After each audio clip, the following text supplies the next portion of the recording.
And I'm the Director of the Parks and Recreation Department here at the City of Holland. Welcome to Kollen Park for another amazing night of the Holland American Legion Band. Please join me in the Pledge of Allegiance.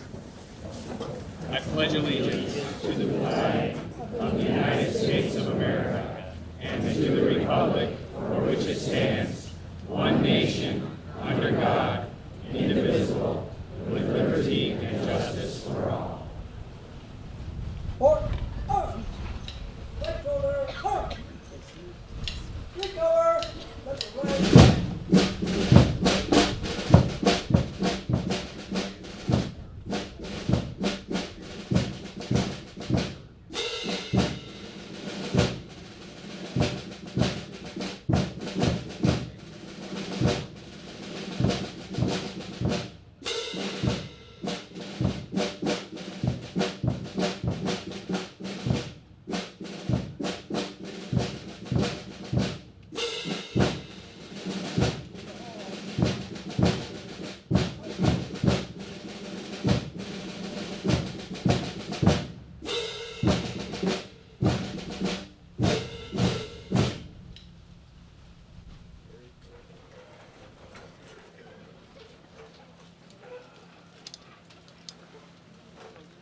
Well, welcome to Kollen Park. Thank you so much for coming. Thank you, Andy, for leading us in the pledge and for the great work he does in making this park. He and all the members of the Parks Department do to make this park such a beautiful place.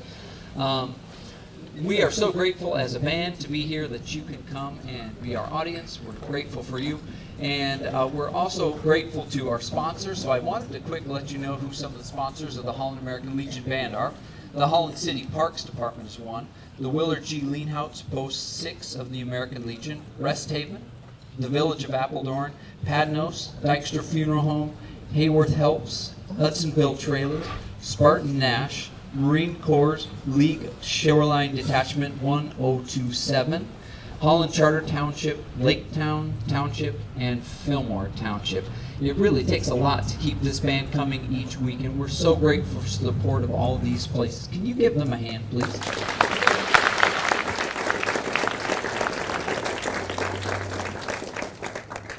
What a lovely night to have you here at the park. We're going to start you off with a little Mozart.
Mozart wrote that piece when he was in his early teens as an opera called Il Re Pastore, or The Shepherd King, which told a wonderful story of mistaken identities of a shepherd who becomes the king.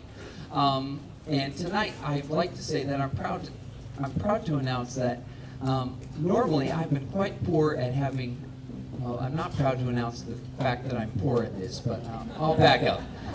Let me just say that tonight I have 3 themes for our concert, and normally I can hardly come up with one. My predecessor, Tom Working, was excellent at this.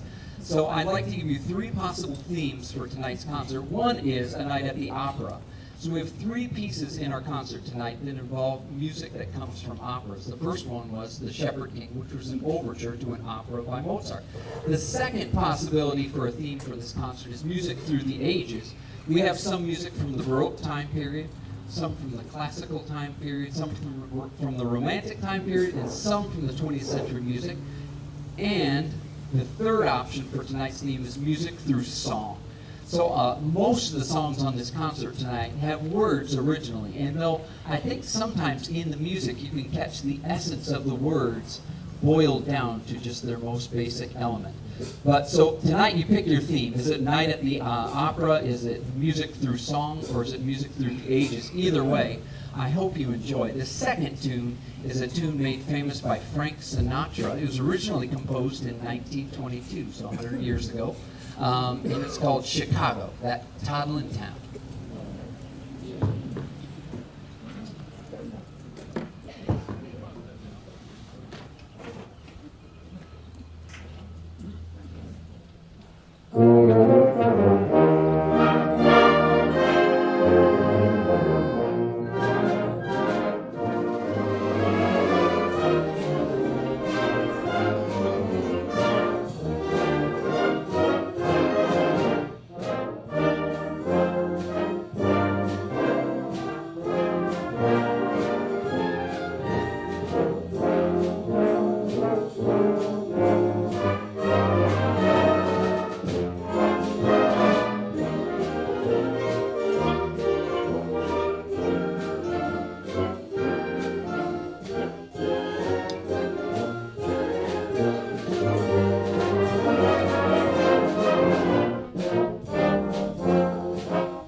The next piece we'd like to play for you, it features two of our very own fine trumpeters, Bruce Formsma and Ken Austin, playing a wonderful work by Antonio Vivaldi, a concerto written for two trumpets. Now, concertos often have one instrument as a soloist, and this one is written for two.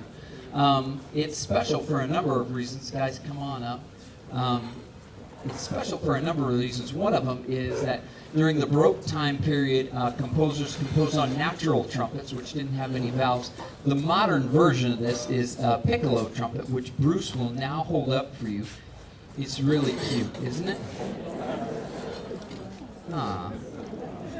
Oh, Ken will as well, not to be outdone. So they're cute little trumpets, but they make a powerful and beautiful and intricate sound. Vivaldi wrote this in the early 1700s, and the way he wrote it is just clever. He uses these simple scales and arpeggios to create this lovely music. So 3 movements. Now there's some discussion in the world of music. What do you do when there are 3 movements? Can you clap between them? I'd like to do a quick poll. If you believe clapping between movements is okay, please raise your hand. If you firmly believe that you should not clap between movements, please raise your hand. Whoa.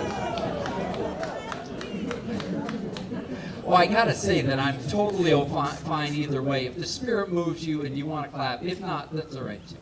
So Vivaldi's Trumpet Concerto for 2 trumpets.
One of the things I love so much about music, you can have a piece of music that was written in the 1700s, and we cannot just look at it and observe it, but actively participate in the music-making process, breathing life into the art and bringing it back alive.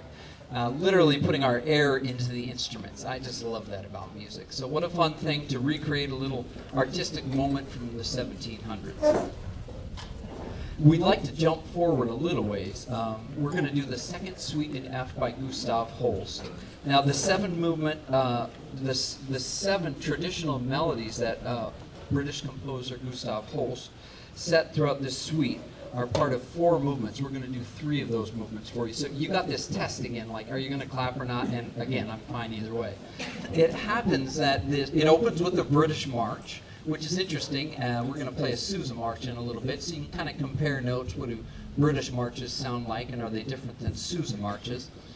And then we move into 2 other folk songs right after that. The second movement is this lovely folk song called Song Without Words. And ironically, it does have words. I'll love my love. There are words to that one. It goes, abroad as I was walking one evening in the spring, I heard a maid in Bedlam so sweetly for to sing.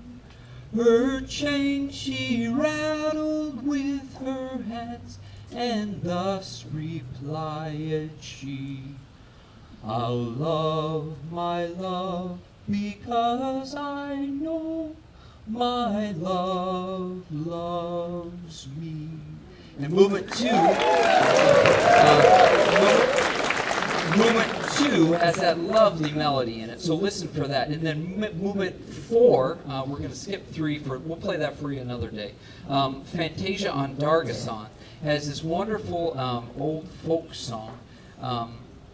And in a moment of compositional brilliance, the composer Holst takes the movement the music from Dargason, which I think we now know as Irish Washerwoman, and Greensleeves, and meshes the 2 together and ends it with a lovely little duet between the tuba and the piccolo. We hope you enjoy the second suite by Gustav Holst.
Tom, I forgot to have the tuba player sing. Could you give a hand to the solo tuba at the end?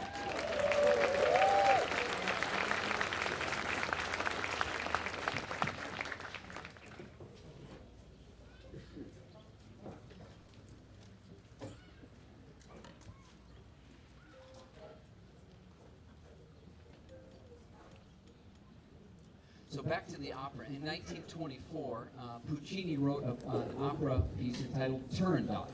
And it's become quite famous, even though he actually passed away before completing the opera, and it was completed by somebody else. The most famous version of this was sung as a solo by Pavarotti at the, I think the Brazil World Cup. Is the one that made him really famous, but he was famous before that. There's a bizarre story that goes along with this. So Turandot is this prince, and Caliph is this unknown prince. Turandot is a princess. Caliph is an unknown prince who loves Turandot, but she doesn't know anything about him. And so he says, I want to marry you, and she says, if you answer these 3 riddles, I'll marry you, but if you get them wrong, I'm going to cut off your head. And for some reason, Caliph says, that seems like a good thing, I'll try that. And he gets the riddles right, but Turandot is not happy. She says, no, I kind of still don't want to marry you. But Caliph is not deterred. He says, if you find out my name by morning, then you can kill me and I won't marry you, but otherwise you have to marry me. And again, he thinks this is a good idea. I'm not sure why. But Turandot says, okay, it's a deal. And then she turns to all her subjects and says, none shall sleep, or nessun dorma, which means none shall sleep. And she says, find out who this is. Find out his name. And then Caliph, in this aria, cleverly says back to her, nessun dorma. And he says after that, when the light shines, my kiss will dissolve the silence that makes you mine. So we hope you enjoyed Nessun Dorma by Puccini.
Lowell Mason is the father of American, well, I think we could say public school music education. When Lowell Mason started music education in the Boston public schools, it became a formula that started to be replicated throughout the United States. In addition, Lowell Mason is known for composing over 1,600 hymns. Some of the ones that might be most familiar to you are Joy to the World, My Country 'Tis of Thee, Nearer My God to Thee, and When I Survey the Wondrous Cross. He also wrote the tune that we now sing to the nursery rhyme, Mary Had a Little Lamb. So Lowell Mason has made a big impact. Matter of fact, on a recent trip to Boston, I was able to go to Lowell Mason's church where he was an organist and visit some of the sites around there. He's a wonderful musician. The one we'd like to play the hymn tune of tonight is entitled, My Faith Looks Up to Thee. We hope you enjoy it.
thank you again for coming out tonight. What a treat to have you here and to have such beautiful weather this evening. We'd like to close with a classic Sousa march. Now, Sousa was trying to reinvent the whole opera thing in the States, knowing that it hadn't fared quite as well, partly because of the language barrier sometimes for operas from European composers. So he wrote this next one, this operetta called El Capitan, and it tells the story of a farcical and comical leader who is trying to take over his own role surreptitiously, and so kind of sneakily, backhandedly, is trying to upend himself. It's a really bizarre and funny opera, and it goes something like, "Behold El Capitan," and it's wonderful. We hope you enjoy and can enjoy this march by Sousa.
much for coming this evening. We'll see you next week. Take care.